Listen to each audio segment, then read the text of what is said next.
After the 2023 APEC meeting, global geopolitics entered a new phase of turmoil. The ceasefire negotiations between Hamas and Israel are in deadlock, with several Islamic countries turning to Beijing for support. China attempted to establish a military base in Oman, while Yemen's Houthi militants hijacked international cargo ships. In the South China Sea, the Philippines intensified military exercises and cracked down on pro-communist forces within the country. The United States, in turn, bolstered the Philippines with increased economic and military support against China in the South China Sea. Tensions also arose in Northeast Asia with the reemergence of the United Nations military providing a firm response to potential threats from North Korea. Japan's large-scale military exercises and acquisition of American Tomahawk missiles posed a clear challenge to China and Russia. The situation in Europe was similarly tense, with Finland and the Baltic states closing their borders to Russia. These dynamics collectively sketch a volatile and complex global political landscape where each development could lead to profound changes and challenges in international relations. In November, Hamas, facing imminent defeat by Israel, reluctantly engaged in ceasefire talks. Israel, having caught Hamas operatives who had attacked it, saw an opportunity to annihilate the group and was hesitant to let go. However, Israel had hostages in Hamas's hands, necessitating negotiations, but it also bombed the Western hospital, claiming Hamas tunnels underneath, and presented video evidence. The ceasefire agreement, nearly concluded on November 13th, fell apart as both sides lacked genuine intentions to negotiate. On November 20th, a delegation of foreign ministers from Saudi Arabia, Jordan, Egypt, Indonesia, Palestine, and the General Secretary of the Organization of Islamic Cooperation met in Beijing to discuss fostering a ceasefire in the Middle East. This highlighted Beijing's behind-the-scenes role in the recent Israel-Hamas conflict. Beijing clearly wanted a ceasefire, as Hamas is an extension of the Chinese Communist Party's influence. Continued warfare would inevitably lead to Hamas's eradication, with similar groups like Hezbollah and the Houthi militia possibly suffering severe blows from Israel.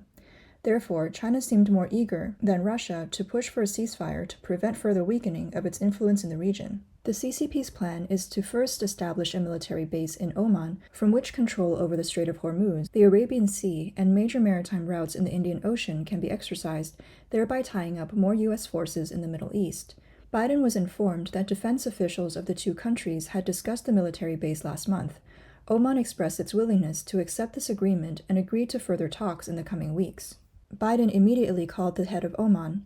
Oman, facing economic difficulties, is considering cooperation with China, which would be disadvantageous to the U.S. Consequently, the White House issued a brief statement saying the two discussed recent developments in the Middle East and committed to strengthening the long-term bilateral relationship.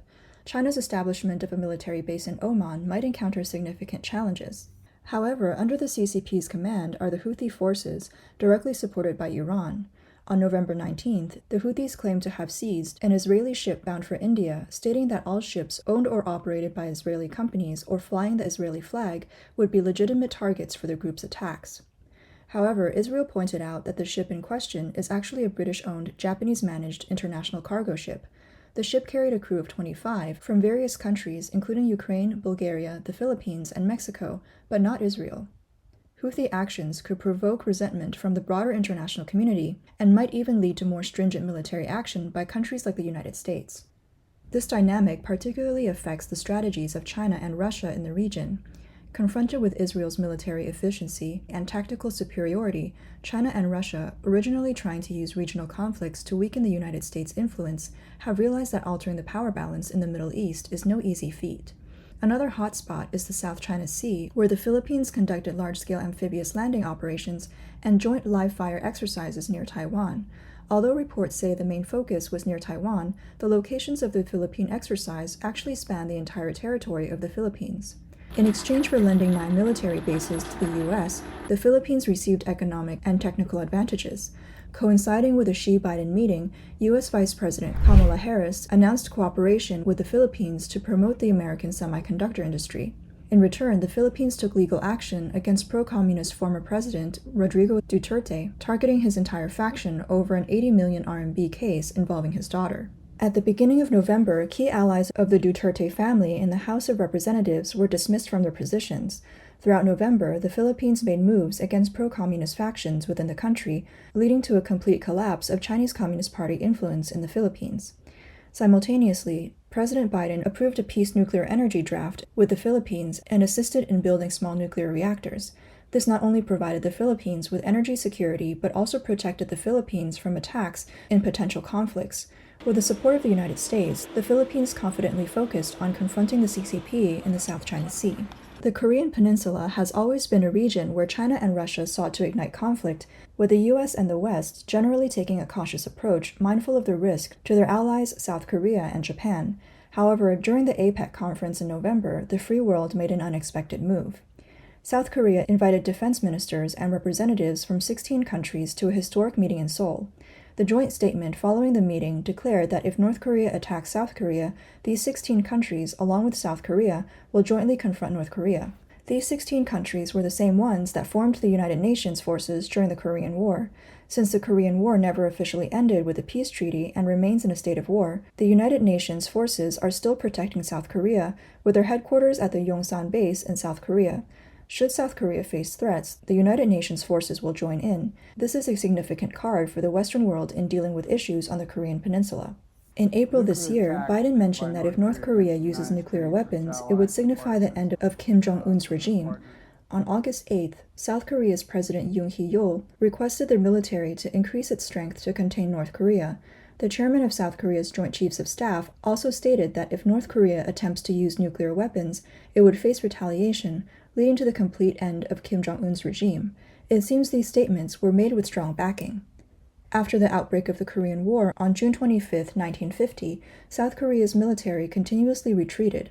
On July 7th, the U.S. representative to the UN proposed a motion to support the government of the Republic of Korea, the only state in the Korean Peninsula recognized by the United Nations. On July 7th, the UN Secretary-Council passed Resolution 84, establishing the United Nations forces. The next day, President Truman appointed Douglas MacArthur, the commander of the U.S. Far East Army, as the commander-in-chief of the United Nations forces. The Soviet Union boycotted the United Nations for giving China's seat to the Republic of China, and their absence allowed the resolution to pass. Seeing that the U.S. still has many tactics in the Korean Peninsula and plans to resolve the 70-year-old issue, the CCP became afraid and demanded the UN vote to cancel the United Nations forces, but to no avail, as the US, UK, and France would directly veto it. Japan is also gearing up for the tense situation in Northeast Asia. In November, it conducted the O5JX amphibious operation exercise lasting 11 days, directly simulating a hypothetical conflict against mainland China. Approximately 30,000 members of the Japan Self-Defense Forces and 10,000 U.S. troops participated, marking the largest exercise since World War II, overseen by the Chief of Staff of the Japan Self-Defense Forces, Yoshihide Yoshida. Japan must have received detailed intelligence confirming that China, Russia, and North Korea would escalate tensions in Northeast Asia.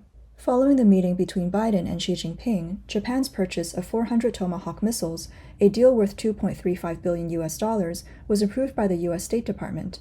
With a range of 1,600 kilometers, capable of reaching Beijing and Xi'an, these are unmistakably offensive weapons. Clearly, after speaking with Xi Jinping, Biden realized that war was inevitable and fully armed Japan by releasing its war shackles with 400 Tomahawk missiles. This was Biden's most significant statement after meeting with Xi.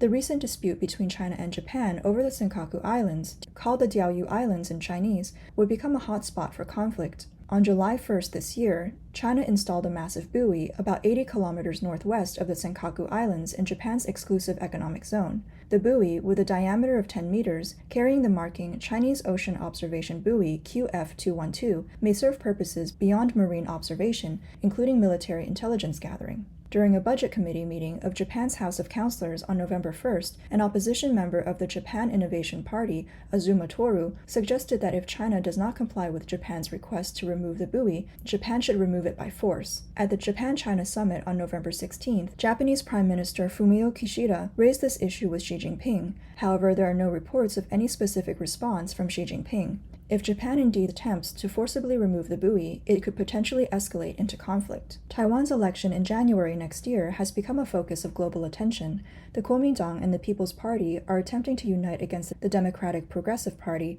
but the cooperation between the blue and white camps is not smooth. Current polls show that the Green camp's candidate, Lai Ching-te, is leading with a stable support rate of over 40%, followed by the white camp's Kuo Wen-je, with the Kuomintang's Ho Yo-yi ranking even lower. The People's Party, having a support rate comparable to the Democratic Progressive Party, lacks the motivation to cooperate with the Kuomintang. The Communist Party is allegedly using unfavorable information against Kuo Wen-je to pressure him, facilitating the blue-white cooperation. This is why Biden warned Xi Jinping not to interfere in Taiwan's elections. The two parties conducted 9 separate polls, jointly overseen by their respective polling experts, to determine who should be the presidential and vice presidential candidates. However, they could not agree on the margin of error for the poll results, leaving the determination of the presidential candidates for both parties unresolved. As a result, the People's Party faced attacks from the Kuomintang, and a slighted Kuo Wen-je met with his good friend, business magnate Terry Gou, reportedly considering a joint candidacy. The news was expected to be known by October 24th. Russia, facing significant challenges on the Ukrainian battlefield, would be defeated within 3 days, even if it deployed its top military corps and its most advanced armored units against NATO.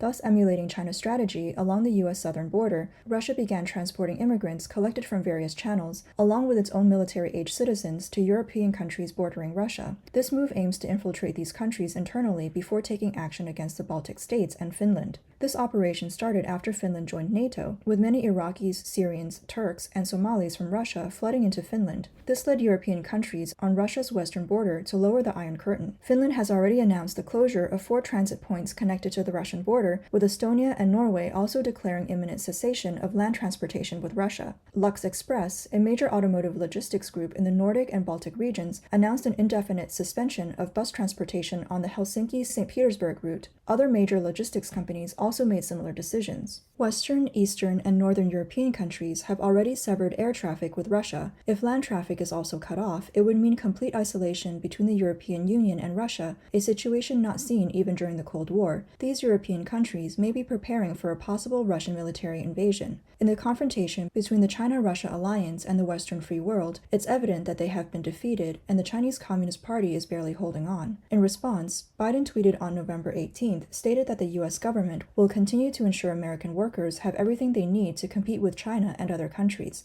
He has been reminding other countries' leaders, presumably referring to Xi Jinping, never to bet against America, a fact proven historically and still valid today. Biden did not directly name China, but he clearly alluded to the authoritarian systems that oppose American values, namely those that deprive people of their rights, freedom of speech, and religious beliefs. Biden emphasized that America is not just a country, but represents a spirit and a set of values. His brief tweet conveyed a clear message. The U.S. will do anything in its power to ensure victory in a comprehensive competition with China and other rogue Axis nations across technology, production capacity, military, and other fields.